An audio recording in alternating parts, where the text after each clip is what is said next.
Hello, Disney. We don't speak much, and I don't mind that given how much of my income has been almost taxed away into your large pockets. I embarked on a journey a few months ago which resulted in me watching the High School Musical trilogy. And even though I am more than thankful that Zac Efron exists and that I found my spirit animal in these films, I am also at a disadvantage. Initially, I had filmed myself watching and reacting to a trilogy made for my generation at their youth, something that I never committed myself to until more than 10 years after their collective releases. However, you blocked my first video, something I spent some time editing into a 15-minute montage, and that was only for the first half of the first film. So I now give to you something you do not want. An analysis of your trilogy based on my initial reactions, but developed into a more sophisticated outcome. Well, hopefully. Enjoy, you money-leeching fucks.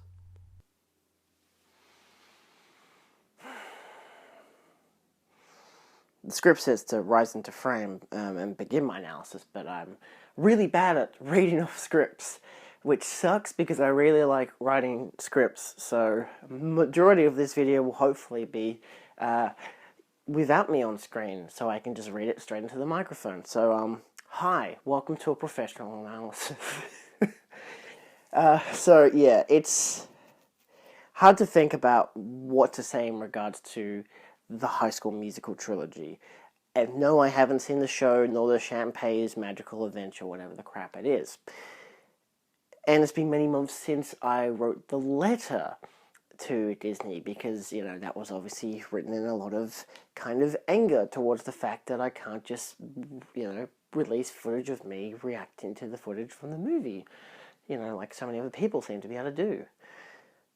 But to be fair, that isn't really a creative outlet. It's very kind of generic, and I wouldn't really find the videos so enjoyable after probably even the first few minutes. Even now, with that in consideration, I still don't know what to say about the trilogy. Like, I could, talk about in depth the meaning of each film. However, there really isn't much to go on. At least I don't really think so, but possibly. What else is there? I could talk about my aforementioned spirit animal, who, for the record, is actually Kelsey Nielsen. She's the pianist who composes all the songs for the musicals. And though that is a pretty good idea, I'd say, her character seems to, lack the narrative bearing outside of being the person who writes the songs for the other characters to sing, either in reality or in the musical. So she doesn't really have much there. She's got slight bearing on the plot. She's a necessity, but she's not that much of an exaggerated necessity, She's not very in depth. To the point of, she has quite a lacking narrative structure in terms of the actual plot. She's just there kind of on the piano. And then she doesn't have much of a love life either. There is some, I guess, to note, but again, not much to go on. So it's unless these videos just become fan fiction, and I don't want to do that. And to add to it, wow, I really wrote a lot here, didn't I? Okay, so, yes. In reality, I could probably explore her character as, the wasted potential of, that they could have developed this key behind-the-scenes character in films that are almost 2 hours long, which is lengthy enough on their own, especially pretty much for teens and children. Maybe that could be a future video. Maybe it could be something I discuss later in this trilogy of videos. But I don't really know yet. I haven't written the script for the second part yet. Yeah, so maybe I could, discuss how these films don't even feature musicals. And just let me elaborate what I'm saying here. For example, the first film is about the cast preparing for the High School Musical, but it never comes into narrative fruition because it's all about the auditions, which is fair enough. And then the second film, leaves high school completely, to talk about, they're on summer break, and they kind of have a musical, but it's just one or two musical performances in a talent show, which doesn't really qualify for either A, a musical, or B, a high school musical, even though the kids are in high school, but they're not in their, restricted borders of actual high school. They're just in the progress of living through their high school life. Or, I'm going to have to read this as a script, but I could evaluate the effectiveness of the musical in the third film, Senior Year, and how it reflects the emotions and themes that the film itself discusses, as its almost meta approach is presented in an externalized monologue by the whole cast, which in turn represents the coils and tribulations of leaving high school. Or I could just, dot points the things I liked or disliked about the film and like the themes of the film, and just kind of narrate that while showing footage and hopefully not being copyrighted by Disney again. This may take a while to film, this whole video. So I guess, let's just get into it. This is my analysis of High School Musical 1. Enjoy. There really isn't much room to put my arm here to make myself look cool, but that's alright, So, script for part 1. High School Musical is a 2006 television movie written by Peter Barrochini and directed by Kenny Ortega, who directed the trilogy. The film is set in the junior year of our protagonist's high school life, which means they're in year 11, the year before they finish high school. I didn't know that. I had to kind of research that, because I live in Australia where that doesn't happen. Anyway, the whole, junior, senior year stuff doesn't make much sense. Why is it junior year? Shouldn't that be the first ever year that you actually enter high school? But I don't know when they enter high school because it's kind of a weird system. It doesn't matter. That's a thing for a whole different topic. So the second film, of course, depicts their collective summer break, aka the time between year 11 and year 12. And the third and final film depicting their senior year, which makes sense because it's senior year, aka year 12, aka their final year. So, yes, I had to look all that up to understand how the primary, secondary, and tertiary kind of systems all actually work in terms of naming, because, you can't just say year this and year that anymore. Fuck numbers. Let's just give them words instead. Jesus Christ, America. Anyway, let's skip all that part of the script because it's a bit of a tangent. For me, the film came out when I was in primary school, around grade 2, and the subsequent films coming out when I was in grade 3 and grade 4, respectively. Though the franchise was something that I didn't grow up with, I didn't have like Disney, or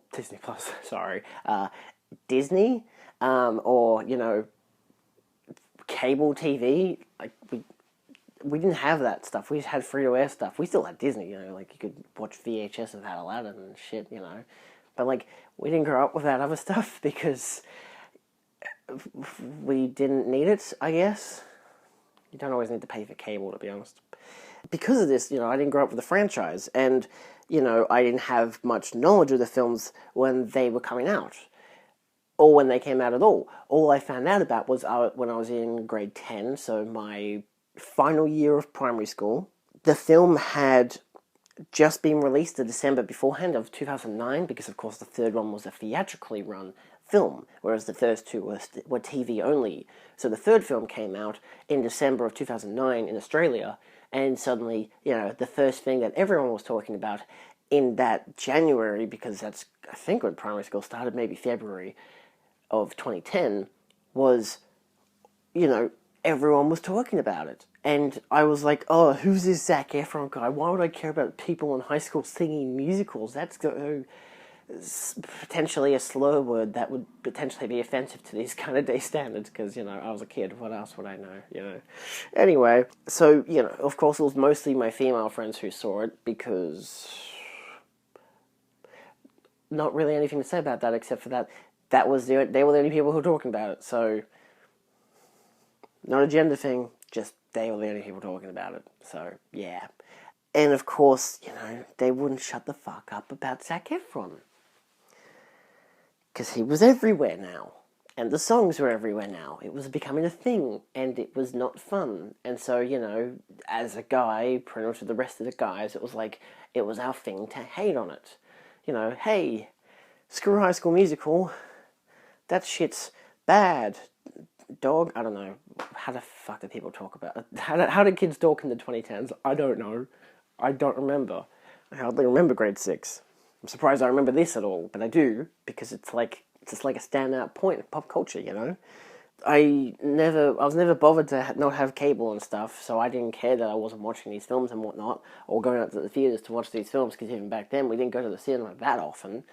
And I was happy enough to stay home and to watch stuff like Toasted TV and, Channel 99 Go, where you had stuff like, Ben 10 and stuff for like 2-3 hours in like the afternoon from like 3 o'clock to about 5. It was great, until your parents came home and then they were like, turn that shit off, and you start watching the news and you're like, oh no, the news. But then after the news they put on Friends. Those were the good old days. So, I had my own things covered for TV shows back in the day. Cut to 2019. Suddenly, I'm hanging out with Guy and Simone, and I've just introduced them to Helene, so Helene's there with us as well, and we're all having lunch together at our local KFC. And somehow they get onto the topic of High School Musical. And so suddenly it's like, they're talking about which one's their favourite, how they like this scene or that scene or this character or whatever. And I'm there sitting like, I've never seen the films. And they were like, what, dude? You gotta watch them. And, of course, Helene, being the generous person she is, loaned me the first 3 films. Given that those were the only ones she had and the series hadn't been released by that stage. But anyway, the point being is that she gave me the films, and I decided I'm going to film myself while watching them. So, there's that. But, they had presented this whole nostalgia while they were chatting about it that I couldn't relate to, which is not a, unsurprising thing. I had a moment in primary school where my mates were talking about these video games they were playing. I didn't even have the console, and I'm like, yeah, I love when that part happens, because it's all about fitting in back in the day, all about the status quo, kind of, but we'll get into that later. So, of course, now I had to challenge myself to watch the films and decide for myself as to which one was the best. And I did. And I filmed myself, reacting to it as well, which is convenient because it allows me to, instead of writing dot points, experience the film, verbally recite it all to the camera, and just continue on with my life.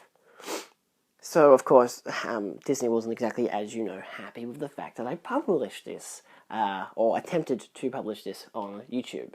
So, here we are. The first of 3 parts of a essay series, which, goddamn, do I hope I can release, and do I hope I can finish.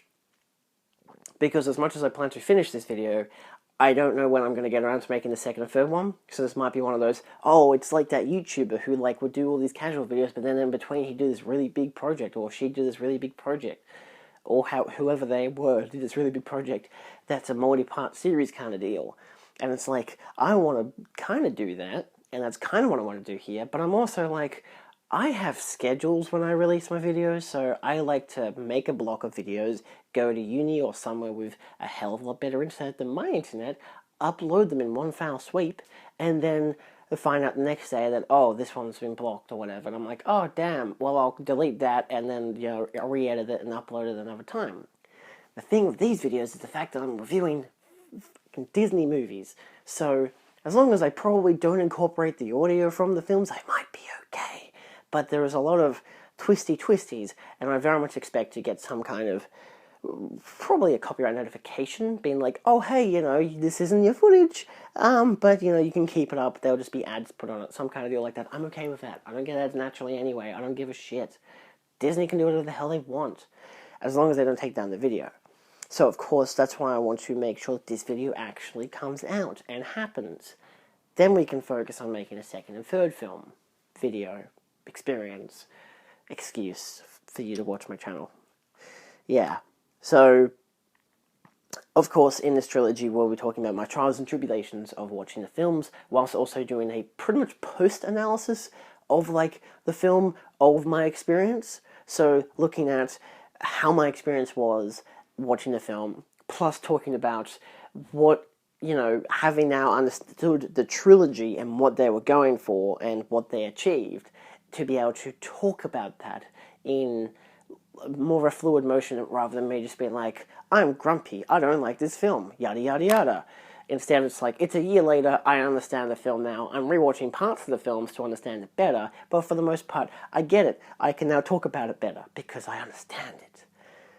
So hence the analysis element to it. So, yes, there will be the whole end goal of seeing which one I think is my favourite film. I may give them ratings out of 5. I may give them poor ratings out of 5 or good ratings out of 5. That may distance me from my actual personal favourite, because there may be, I might say the second one is a 5 out of 5, but my favourite is actually the third one, but I gave that a 3 out of 5. Like that kind of deal, We'll see how it goes. So, yes, most of the things also are my opinion, so I apologise if I offend. Feel free to comment discussion stuff in the comment section, because that's always fun. And yeah, if I get stuff wrong, please shout me out on it. I don't care. We're talking about High School Musical, let's be honest. Do you really care? So let's begin with my keynotes and reactions during the screening. And what's this? No, it's a voiceover! Cool, that was dramatic enough. Let's just cut to the voiceover. It's oddly hilarious but unique how they set up the protagonists Troy and Gabriella in their own holiday getaway. Ever so brief, but it creates enough of a spark that you can kind of be like, okay, I understand who these characters are, what their whole focus is, and that they kind of already have a spark for each other, so you can kind of get a believability in their romance. Jump to the first scene in high school, and we're already setting up all the cliques. This is a very basic formula for a high school set production, and to this day continues to annoy me. Gabriella's character arc is not to be the freaky genius girl. That is such a mixed message that I would have hated to be even the slightest bit of a nerd if I were a girl when this first came out.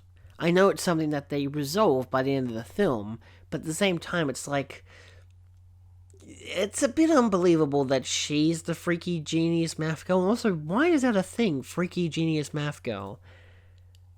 It's so weird. Like, I guess maybe freaky nerd science girl, but like, she doesn't have any of that.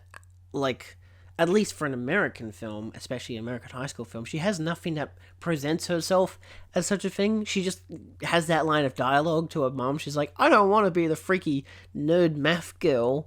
It's like, but okay, but can you prove to us that you're a freaky math girl? Of course she does later on, where you see that she's actually really good at science, mathematical calculations in a scientific formula, which isn't exactly math, but okay, sure, film if you think that science is math. But at the same time, it's like, just because she's good at math, I don't know. This is why I don't like cliques. It doesn't make any sense. It's so stereotypical, and I hate it. Unique Chekhov's gun. Troy and Gabriella look at their phones to make sure that they are both the same people from the pictures in their phones, photos they took in a prologue sequence of each other. Which is weird how they both got each other's photos, but didn't get each other's numbers.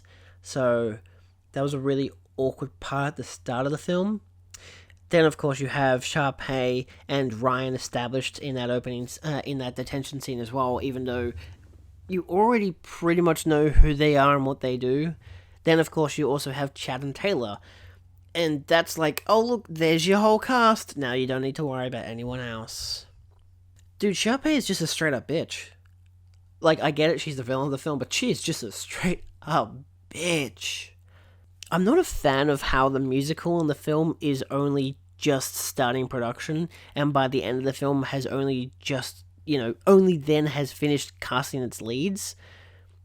However, given how the theme is about breaking free of the status quo, and to do that, our leads must not just participate and succeed in their personal fields, aka basketball for Troy and science / math / I guess nerdy stuff for Gabriella, but also participate in the audition and hopefully succeed so they can show their peers that anyone can be who they want to be.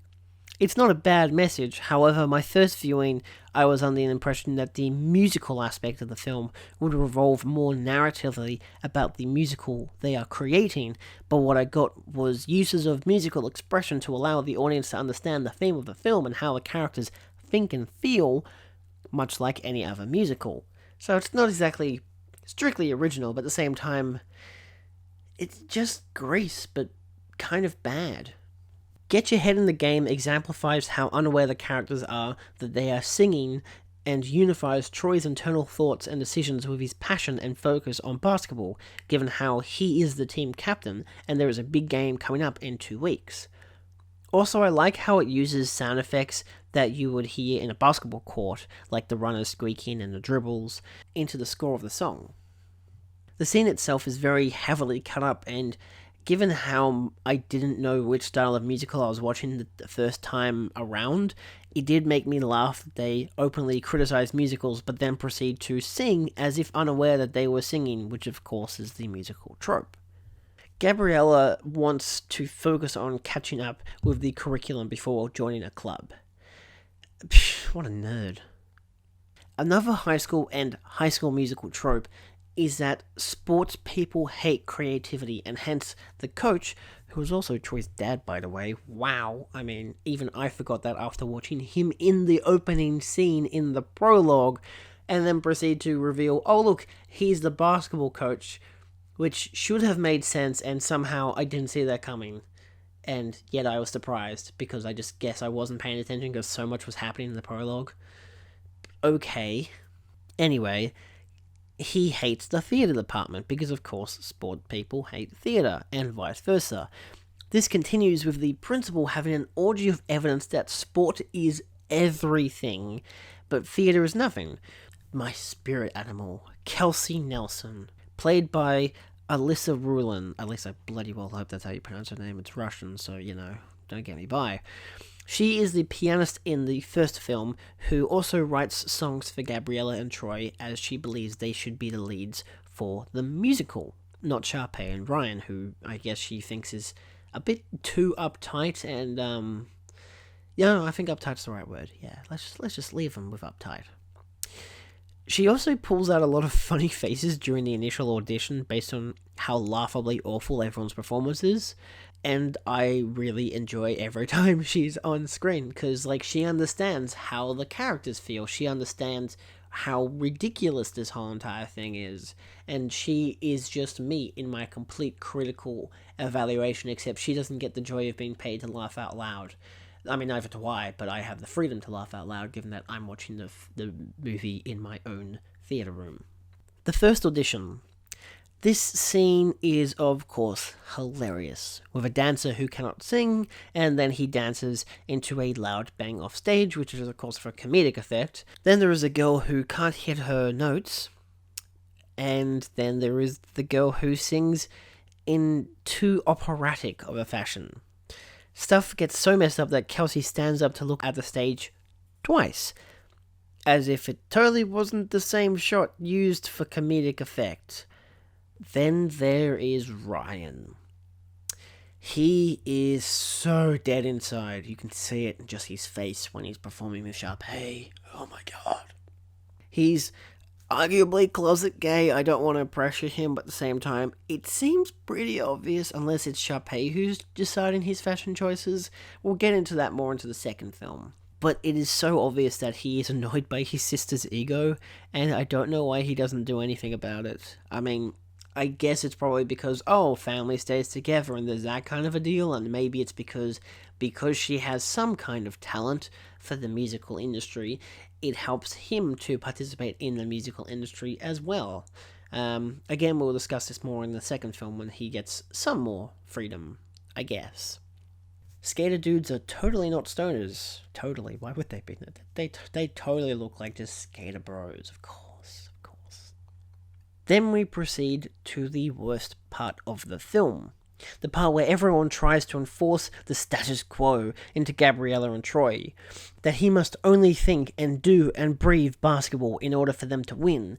And that she mustn't think about a tribal zoo animal who is only good at basketball. I don't like this shit.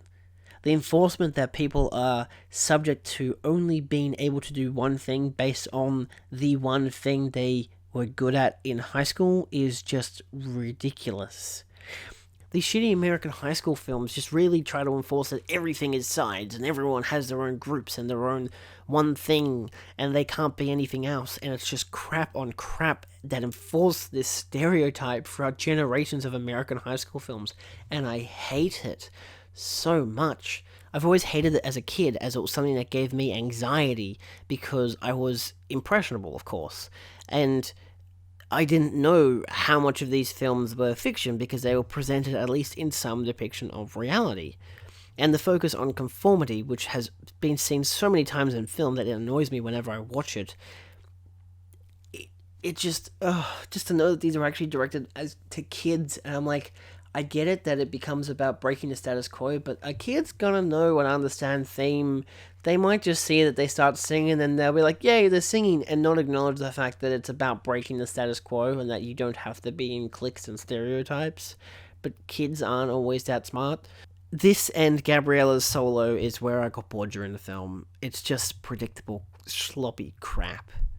4 minutes later, and that part has already resolved itself because fuck the status quo, we only care about being there for our friends now. Meanwhile, on the Care Bears Adventures in Care-a-Lot show, Cheer Bear and Grumpy Bear just found out that Oopsie Bear is their secret love child. Oopsie. And the final twist of the knife arrives, now that Gabriella and Troy are happy and being good at who they are in the status quo, and also being good in their singing stuff. Our human villain, Sharpay, formulates the plan to have the basketball game and the scholastic thingy-majiggy and the final audition on at the same time. The whole audience gasps. I know, right? Evil incarnate. What? I smell a rat named Darbus. Actually, I think it's 2 rats. Neither of them named Darbus. Do you know something about this? Small person? Chad calling Kelsey small person is funny, but like, dude, that's my spirit animal you're talking to. This on-screen text is absolutely amazing.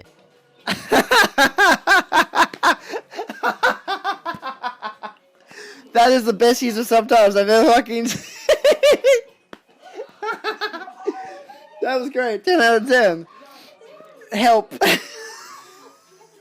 I genuinely really liked it. That was so clever. Now the finale. I wonder what could happen here. Wait, what? The Wildcats win their game? Or at least arguably the first half, because I don't know how basketball works. And the Scholastic thing gets cancelled halfway through because they use a chemical gas leak? What? That actually surprised me, to be honest. I wasn't expecting that to happen. And then Gabriella and Troy sing in front of the whole school and everyone loves it? Yeah, that seems about right. And then they do a weird theatre transition, which hopefully I won't get copyright for showing, into the final part of the basketball game because it's apparently wasn't over. Again, I don't understand basketball. And the Wildcats win. I think there may be 2 halves to basketball. That's probably how it works. Like quarters in football. Anyway. But this time it's clear that it's the championship because they actually say it's the championship instead of just saying it's a big game, because throughout the whole entire film they've the first week of school and they're like, we've got a big game in 2 weeks, we've got to make sure we prepare for the big game in 2 weeks. The big game, because everything happens in the first 2 weeks of high school now, which is fucking bonkers. Also, they show no respect to their other team and instead just scream and hug each other and ignore their opponents who kind of just don't exist anymore. To be honest, I don't think they existed in the first place. Also, in a throwaway line, the Scholastic team also wins, and that's all wrapped up. Even the characters who hate each other congratulate each other, which all leads into... And that was High School Musical. I gave it 3 out of 5 stars. It's alright. It's perfectly enjoyable to some extent. Has its moments. I wasn't overly impressed, but, it had fun characters, some funny jokes, decent songs and decent choreography with some really choppy editing. I'm glad to have discovered my spirit animal. That's something. That's that's noteworthy. But, you know, it still amuses me that this film isn't about a High School Musical, and, you know, that kind of develops into the final film, but not really, because that of itself is its own musical that isn't talked about, given how the start of, like, the next film just breezes over the fact that they've already done the musical. So, yeah. Overall, the film has its appeal. It's not what I expected it to be. It's definitely different to what I expected when first hearing about it when growing up. So, yeah. I guess overall, maybe, if you're interested to find out what it's like, it's not a bad idea to look at it and to kind of be in awe of that this thing exists. But at the same time, it's no real surprise that this thing exists. That being said, I wonder what my thoughts on the second film are going to be like. Yeah. See you then. Adios.